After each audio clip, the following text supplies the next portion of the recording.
Hey guys, welcome back. Here we are in Lake Hylia. We just came from Zora's domain and we got the silver scale, which lets us dive down to 6 units in depth. And so as soon as you pop out, you're going to see there's something shiny in the water. Woohoo! We all love shiny things. So dive down and collect it and it'll pop out and you'll see that it is an empty bottle that is not exactly empty. So we'll look at that in a moment. That's what we came here to get. But for now, just ignore it and we'll go on and we have some good stuff to gather here. So climb out of the water and head over to the right and you'll see there are 2 Scarecrows here, and they actually talk. The possessed Scarecrows. So talk to the first one on the bottom. His name is Banuru, and he introduces himself as the musical genius who never forgets a song once he hears it. So we're going to put that to the test. Whip out your Ocarina, and he will exclaim how excited and interesting that is. So he says, lay a tune on me, baby. So we're going to do just that. Make sure it's something you can remember. It has to be 8 notes long. And so I just make mine simple. It's just all the notes in descending order, followed by A. You know, so it's really easy. That's what I make mine. Or you can make it like the Elegy of Emptiness, for example, from Majora's Mask, or one of the other Zelda games. So anyways, head up top and talk to the other Scarecrow, Pierre, and he explains that he would like to look for soul-moving sounds in the world and wander in exploration. And that's a clue that you use the Scarecrow song later on to summon Pierre to get different secrets, and so that's kind of cool. But you'd make sure so you have to come here and play the song or play a song, make one up, and make sure it's something you can remember. Head on over here to the Lakeside Laboratory, and you want to plant a magic bean in the soft soil. So once again, that's another thing we can't use for a while, but it will come in handy later. So whip open a bottle of bugs on the soft patch of soil, and then swipe your bottle again to collect more bugs. If you do not have any bugs, there are some in those bushes, like the one that I threw at Pierre on accident. I don't really hate him, but if you like to think so, that's okay with me. So slash the Skulltula here that pops out of the soft soil for token number 24, and then jump into the water over here and swim towards the middle of the area. You'll see there are 2 islands on your minimap, and you want to swim towards the little one, and I'm just fast forwarding through this because it takes forever. Press B repeatedly to swim quickly in the water. Once you come over here, you want to turn around, and at night only there is a gold Skulltula. So kill it and collect the token for number 25.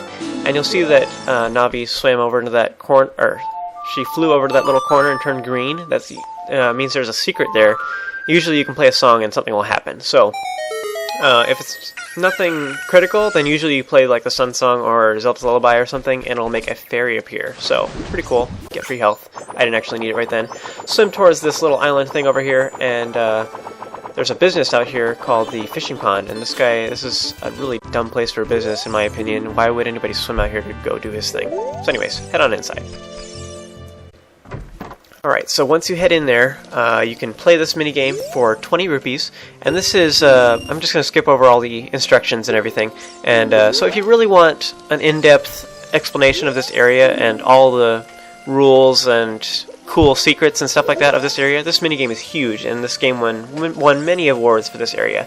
But if you want to look at anything more in depth, then go to our website and look at the fishing pond section. I have a whole guide on it. So anyways, to fish, you can Z-target fish, press Z again to Z-target more, press B to cast, press A to reel in, press A and R at the same time to reel in quickly, press B to wiggle it to attract fish, and use the analog stick to wiggle it in different directions to attract them in more ways. So attract them and then just stop moving to make them ignore you and run away. Like this. So then reel in when you're done. And one other thing I want to point out is you can swim into the water and Z-target fish to try and go find the biggest ones or the ones that you want to get, and then you can go back to land and cast. One thing I want to point out though is do not get too close, because if you do, you'll scare the fish. And what happens is you just watch out, because they will all run towards the deep water, and then your lure will not sink down into the little slower portions. And even if it could, sometimes they float to the surface a little bit, and you'll probably not get the fish you were out after. Look how many fish are down there. So, it's just, do not scare the fish. That's the biggest rule of this area. And that was on the sign at the beginning, too. So now that I've said all that, we're going to show you how to get the biggest fish. And now, as soon as you enter the area, they all start out in a certain location. So the biggest fish is always in this one spot. And I'm going to show you where that's at. So get close to the water. If you don't want to scare them, then you have to inch closer. And so, at this point, I'm going to aim towards this log over here. Just see that log right there. Sometimes people like to stand on it and fish, and that's okay, but you'll probably scare all the ones, and the biggest fish you will scare by standing there, so we're not going to do that. So over here, I'm going to aim towards here, and you'll see that fish right there. That's the biggest one, but I'm attracting the other one right next to it, who's the second biggest. I'm luring him this way, and once it gets close, I run into the water and scare it so that it goes into the deep water. That means that the only fish in my line of sight right here is the fish I want, the biggest one. The other ones are all going to ignore me from now on, that I just scared. So check this out. Lure him over here, and I attracted him really easy, actually. So press A and down on the analog stick to make him latch on and latch the hook, and then after that, hold A to reel him in. And then just use either forward or backward on the analog stick to, you know, use it to your advantage. Like right here, using forward, and then as soon as he starts going this way, I start pulling back. So like, especially when he pulls out of the water, pull back suddenly on the analog stick, and then you'll usually pull him pretty far. And I have heard that if you just keep holding A, that the line can break, and the fish gets away. I've never had that happen before. The only way I've ever had them get away is if you let go of A for any length of time. So I don't know. In any case, this is the biggest fish. You know, once you pull him in, then you'll see how much he weighs. The biggest one for right now is 10 pounds. So collect it and then head on over here and weigh it in at the fishing pond guru master guy. And so there's a lot of depth to this minigame. This is the biggest and most interesting minigame in this area. Hours of fun. You can do all kinds of stuff. There's lots of secrets like the Hylian Loach and the sinking lure that you can do in this area. Lots of fun. So if you want to know any more information on it, just visit our website. I have a whole section and guide on it. In any case, go talk to the guy and weigh your fish, and he will exclaim how cool it is, and he will give you heart piece number 13. So then just before you leave, I always forget and head to the door, and I need to go hand in the fishing rod because he won't let you leave without it. And then you can talk to the fish thing here to see how big it is. You can beat your own record and stuff, so pretty cool. So head on out of here. It's time to leave. So that's all we have to do here in Lake Hylia, so swim towards the hole that we came through here and sink it, or dive down into it to head back to Zora's domain. Alright, so now we're back in Zora's domain, and we're going to go slash some jars up real quick. And one thing I want to point out is that this next dungeon, one of the most important items you can have for it is Deku Nuts, actually. I think a lot of people forget to use that item, but it is really handy for a lot of different enemies, especially right now. So we're going to collect some more of those. Whip open the bottle that we collected earlier if you like to see what is inside, and it is a letter from the princess, who is missing, actually, the Zora princess. And so she says that she is inside Jabu Jabu, who is the next dungeon, actually. He's the deity, the god, basically, of the Zoras. So we're going to go do that in a moment. But anyways, we need a fish here in a momentarily. But check this out. Inside the shop, it's 200 rupees, so that's ridiculous. I just wanted to point that out, that you're supposed to go buy that, but we're not going to do that. So head on over here. I'm going to slash this again and get more Deku Nuts so we are full. And head on over this way and go up to the king and talk to him at long last. You have to stand on this platform thing right in front of him. It's the only way you can talk to him. And that sign there says that. I mean, that's kind of stupid. You have to stand there. They have to have a sign to say that too. In any case, if you talk to him, he will say how worried he is about his princess. So we have no other choice but to whip out the bottle on him.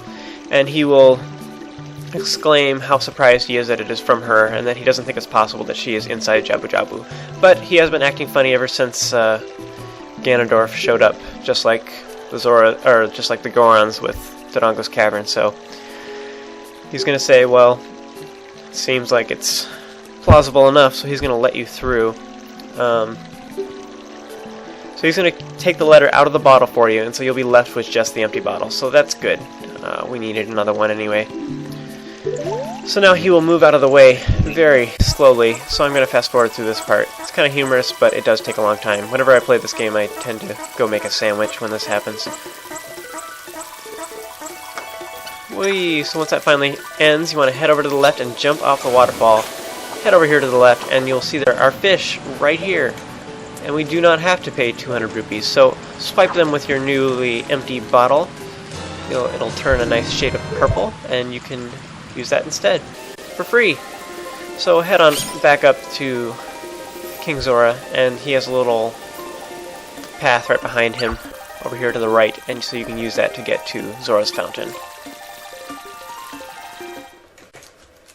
Alright, so you get a nice overview of the area. This is the source of all of the water in Hyrule, so pretty cool. I don't know if it's supposed to be coming from Jabu Jabu or what, but in any case, this is where all the water comes from. So you can talk to the sign if you want. Doesn't really tell you anything useful. Now, if you talk to some of the Zoras in the town, I believe one of them tells you that you need a fish offering to give to Jabu Jabu, so... Or he mentions that that's what's proper to do in any case. So whip it out, fish power, go! And Jabu Jabu will then inhale it along with you. So this is the next dungeon, and kind of intimidating, really. I'll see you for the next video.